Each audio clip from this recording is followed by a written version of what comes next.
welcome back to the channel. Today I'm doing the follow-up video on the stock intake versus the K&N intake. So I want to start off by saying I've been driving it for a week. I've had some hot days, some cooler days, rainy days, so I pretty much got all the spectrums from the weather. And the conclusion I'm coming to is that with any of those weather conditions, the intake more or less does perform similar as far as intake air temperatures are going. They're not really that much different for what I'm noticing. So I'm kind of going to debunk that whole theory to a degree. There's maybe slightly lower temperatures overall on average, but not enough to really make a difference. So my theory is that it's actually turbulence that's causing the difference in either making power or not making power. So for instance, I feel sometimes the K&N makes very good power and then other times it doesn't. I'm feeling inconsistency.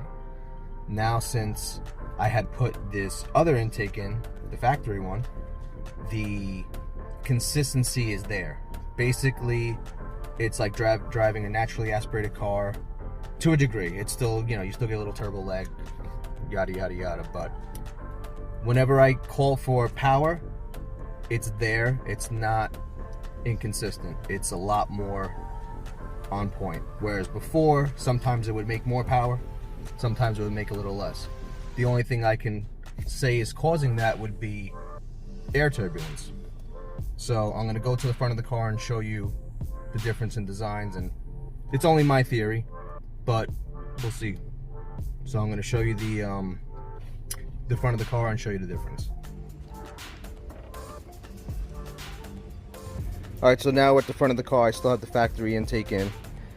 So, when you have the K&N intake, your filter sits here. The mass air more or less is in a similar position. So with my theory being it's turbulence causing the issues with making power, not making power, those inconsistencies that I'm talking about, would be because the filter's here and your sensor's here. Same as the setup, but the air is actually entering right at this point. So it comes directly in and the air isn't straight. The air could be coming in this direction, could be coming in that direction. The air is all over the place. So now with the factory intake, only a theory, I'm not a professional, but it's what I'm feeling, it's what I'm thinking is causing it. The air comes in here. The air goes down through here and then it comes back up to the filter and then into this mass air sensor.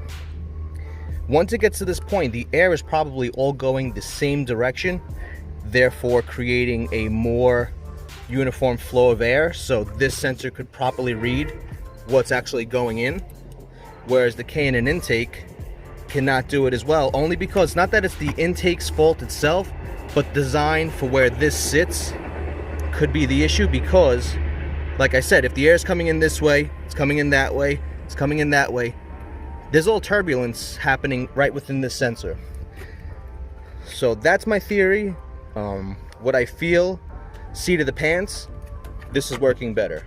The car is tuned, it's not stock, so I'm not sure if it's going to be a difference tuned or stock, but like I said, for my case, I'm going to stick with this. I'm going to end up putting a drop-in filter, and I'm just going to leave it like that. I'm a little upset because, like I said, I like the way the K&N sounded, but at the end of the day, it's about making power and making the car better, quicker. So if it's not going to make it faster, to me, there's no point on doing it. So I'm just going to end up selling it, put a drop in, and call it a day. So I hope this answers everyone's questions. If you can, please remember, like, comment, and subscribe. I'll see you next time. Take care.